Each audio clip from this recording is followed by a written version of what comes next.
मित्र हो नमस्कार. कधीकधी आपले फासे कसे आपल्यावरच उलटतात याचं उदाहरण म्हणजे मराठा आरक्षण आणि हे आरक्षण मिळवण्यासाठी धडपड करणारे आणि अलीकडे त्यांच्या प्रत्येक भूमिकेला राजकीय वास आणणारे मनोज जरांगे पाटील. जरांगे पाटील यांनी मराठा आरक्षणासाठी लढा उभा केला.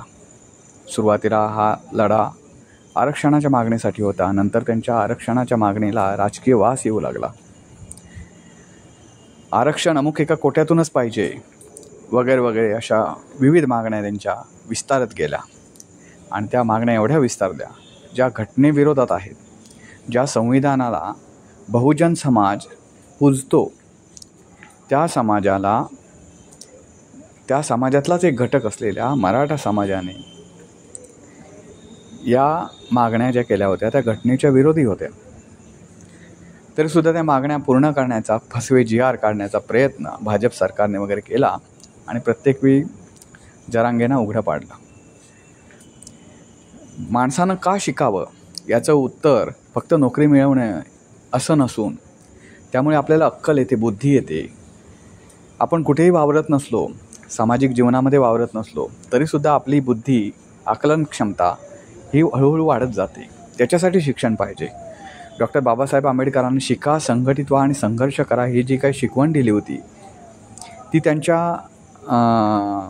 त्यांना मिळालेल्या अनुभवामुळे त्यांनी दिली होती.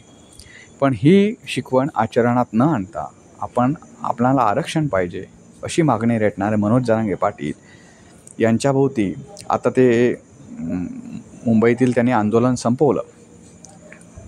त्याबाबत आता त्यावेळी जे आश्वासन सरकारनं दिले त्यातले एक आश्वासन सरकारनं पूर्ण केलं आहे.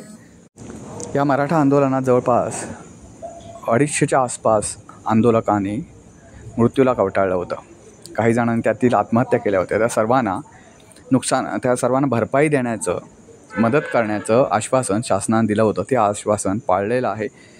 या आंदोलकांच्या मदतीसाठीचा निधी शासनानं संबंधित विभागाकडे वर्ग केलेला आहे. ही मागणी पूर्ण झाली असली तरी इतर मागण्यांबाबत साशंकता व्यक्त होते. तर मित्रांनो, या मागण्याचं मान्य झालं नाही तर जरांगे वारंवार पुन्हा एकदा मुंबईमध्ये धडकण्याचं धमकी देत आहेत, इशारा देत आहेत. त्या पार्श्वभूमीवर सरकारने आता नवीन खेळी सुरू केलेली आहे. नवीन खेळी याच्यासाठी की जवळपास प्रत्येक समाज आता तालुका स्तरावर, जिल्हा स्तरावर प्रशासनाला निवेदन देऊन आपल्या मागण्या पुढे रेटू लागला आहे.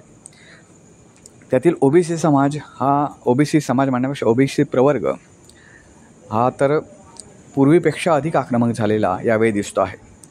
कोणत्याही परिस्थितीत मराठा समाजाला OBC प्रवर्गातून आरक्षण देऊ नये याच्यासाठी प्रत्येक तालुका स्तरावर तालुका प्रशासनाला निवेदने दिली जात आहेत. एवढंच नव्हे तर तुम्हाला सांगायची याच्यात आणखी एक गोष्ट म्हणजे बंजारा समाजाने सुद्धा आपल्याला असलेलं सध्याचं आरक्षण हे त्या प्रवर्गातून नको आहे आपल्याला, तर ST प्रवर्गातून द्यावं ही अशी मागणी पुढे रेटली आहे. सध्या विविध राज्यांमध्ये विविध प्रवर्गातून बंजारा समाजाला आरक्षण मिळतं आहे. त्यांना ते आरक्षण नको आहे. जर हैदराबाद गॅझेट इयर लागू करणार असाल मराठा समाजाला तर आम्हालासुद्धा हैदराबाद गॅझेटियरनुसार ST प्रवर्गातून आरक्षण द्यावं अशी मागणी बंजारा समाजाने पुढे रेटली आहे. या संदर्भात मुंबईमध्ये बंजारा समाजाची एक बैठकसुद्धा झाली ज्यावेळी समाजातील अनेक पदाधिकारी त्यावेळी उपस्थित होते आणि त्यांनी या मागणीसाठी आंदोलन करण्याचा इशारा दिलेला आहे. सध्याच्या घडीचं जे वातावरण आहे ते आरक्षणमय, महाराष्ट्रातील वातावरण जे आहे ते आरक्षणमय झाल्याचं दिसून येतं आहे.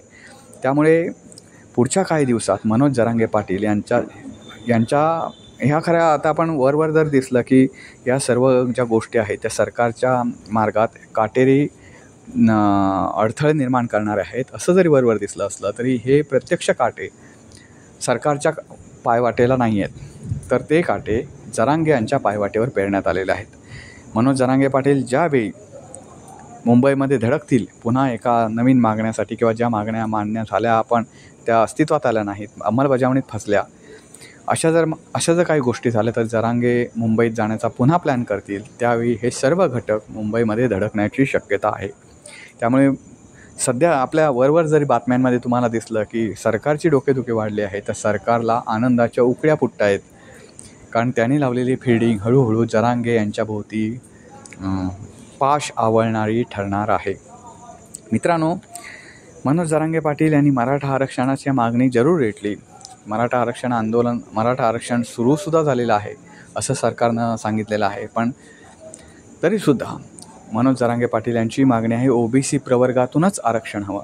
सध्याच्या घडीला OBC प्रवर्गामध्ये 374 जाती आहेत. 374 जाती आहेत. त्या जातीमध्ये अनेक छोट्या मोठ्या जाती आहेत. या सगळ्या जातीमध्ये मराठा ही जात आली तर OBC प्रवर्गातील स्पर्धा प्रचंड वाढणार आहे. सध्या OBCना राज्यामध्ये 17% आरक्षण लागू आहे.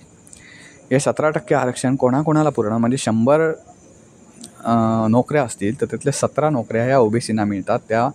त्या 17 नोकऱ्यांमध्ये 374 जाती आहेत. म्हणजे तुम्हाला जर म्हणायचं म्हटलं तर 374 जातीमध्ये 100 नोकऱ्या जर असतील तर त्यातल्या 17 नोकऱ्या या OBC प्रवर्गातून मिळणार आहेत.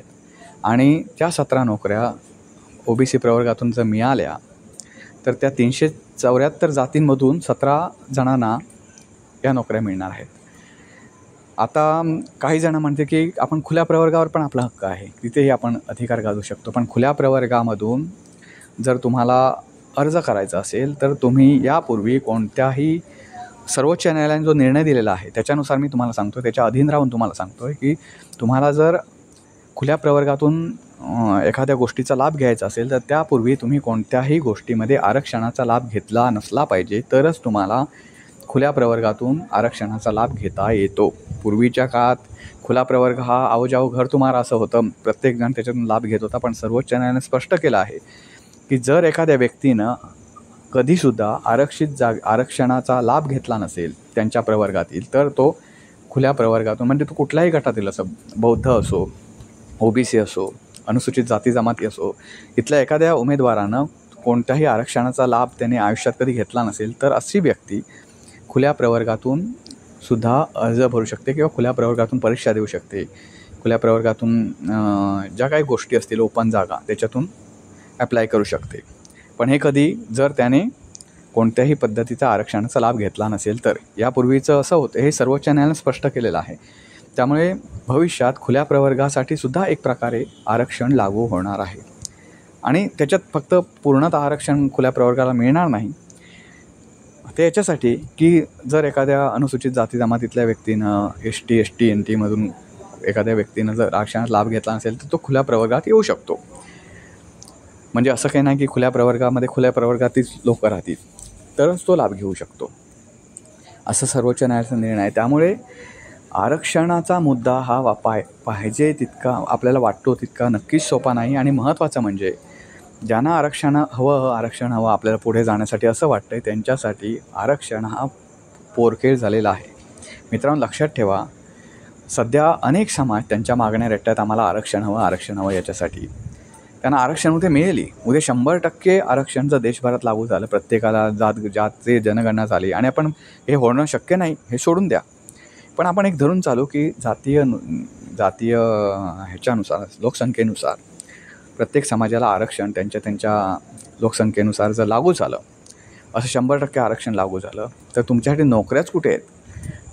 तुमच्यासाठी नोकऱ्या कुठे आहेत? सरकारी नोकऱ्या निघतात किती? फक्त एकच त्याच्यात राहणार आहे की तुमची स्पर्धा ही तुमच्या जातीतल्या लोकांशीच राहील, खुल्या प्रवर्गातल्या लोकांशी राहणार नाहीत. खुले उमेदवार म्हणजे जे सवर्ण म्हणतो त्यांच्याशी तुमची बौद्धिक स्पर्धा राहणार नाही, तुमच्या जातीशी तुमची स्पर्धा होईल. एवढाच आरक्षणाने तुम्हाला लाभ होईल. हे कळायला पाहिजे. तर ते कळायचं सोडून आरक्षणाच्या मागे सगळे समाज धावतात की आरक्षण मिळालं जसं काय की ह्यांच्या सर्व गरजा मिटतील आणि ह्यांना सर्व सुविधा मिळतील वगैरे, असे जे काही भ्रम आहेत ते निखालस खोटे आहेत. तुम्हाला कुठे ना कुठे, आणि एक लक्षात ठेवा मित्रांनो, तुम्हाला असं वाटलं की आरक्षणामुळे आपली पोळी भाजेल तर असं कधीच होणं शक्य नाही. कारण आपल्या भारतामध्ये आरक्षणाची प्रचंड गुंतागुंत आहे. आरक्षण लागू करण्याचा शासनानं प्रयत्न केला तर त्याच्या विरोधात न्यायालयात जाण्यात न्यायालयात ती गोष्ट पेंडिंग राहते आणि आरक्षण बारगळतं. ह्या सर्व गोष्टींमध्ये आणि नोकरी निघत नाही. जर तुम्हाला आरक्षण लागू जर झालं तर जागा भरणं न भरणं हे शासनाच्या हातात असतं. सध्या अनेक खात्यांमध्ये तुम्ही बघताय तर कॉन्ट्रॅक्ट बेसिसवर जागा भरल्या जातात. त्यामुळे तुम्हाला आरक्षण मिळून एवढी तुम्ही रक्त सांडताय, आरक्षणाच्या मागणीसाठी रेटताय स्वतःच्या आयुष्यातली 2-3 वर्ष तुमची फुकट गेली ह्या मागणीसाठी. इतके तुम्ही 2-3 वर्ष मागे आलात म्हणजे सध्याच्या एक दिवस जरी तुम्ही मागे आलात, एक दिवस शाळेत गेला नाहीत, एक दिवस कॉलेज बुडवलं तर किती आयुष्याचं नुकसान होतं मित्रांनो. 0.1% पूर्ण 1% नाही म्हणत मी, 0.1% आपला नंबर हुकतो.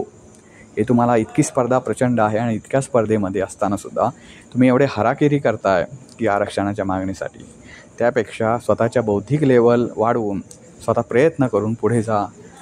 कारण देशात या महापुरुष जे झाले ते कोणत्याही आरक्षणाशिवाय झाले, ज्याचा तुम्ही आदर्श ठेवता, ज्या महापुरुषांना तुम्ही मानता पूजता, त्यापैकी एक तरी नाव असं मला सांगा की जो आरक्षणाच्या बळावर पुढे गेला. त्यांनी स्वतःच्या कर्तृत्वावर पुढे जाता येतं. त्या स्वतःचं कर्तृत्व जर मोठं असेल तर तुमच्या आड कोणीही येऊ शकत नाही. एवढंच नव्हे, सूर्य जेव्हा भ्रमंती करतो असं आपण म्हणतो, आपल्याला आभास होतो सूर्य भ्रमंती केल्याचा, त्यावेळी काळा ढगसुद्धा सूर्याचा प्रकाश रोखू शकत नाही. एवढं लक्षात ठेवा. त्यामुळे तुम्हाला तळपायचं असेल तर सूर्यासारखे तळपा. तुम्हाला वाटेल की काळा ढग हा कुठून तर ढकलून देऊ वगैरे असं करण्यापेक्षा जे काटेकुटे येतात आयुष्यात वाटेवर, ते काटेकुटे बाजूला करून आपली पायवाट स्वतः स्वच्छ करा आणि त्या पायवाटेवरून चालत राहा. आयुष्य हे सुखाबरोबर दुःखालाही घेऊन येतं, याच्यावर विश्वास ठेवा आणि आपण सगळे एकसंघ आहोत ह्या भावनेनं पुढे जा. मित्रांनो, व्हिडिओ कसा वाटला नक्की कळवा. व्हिडिओ लाईक करा, शेअर करा, चॅनलला सबस्क्राईब करा विसरू नका. पुन्हा भेटू एका नवीन व्हिडिओचा. तोपर्यंत नमस्कार.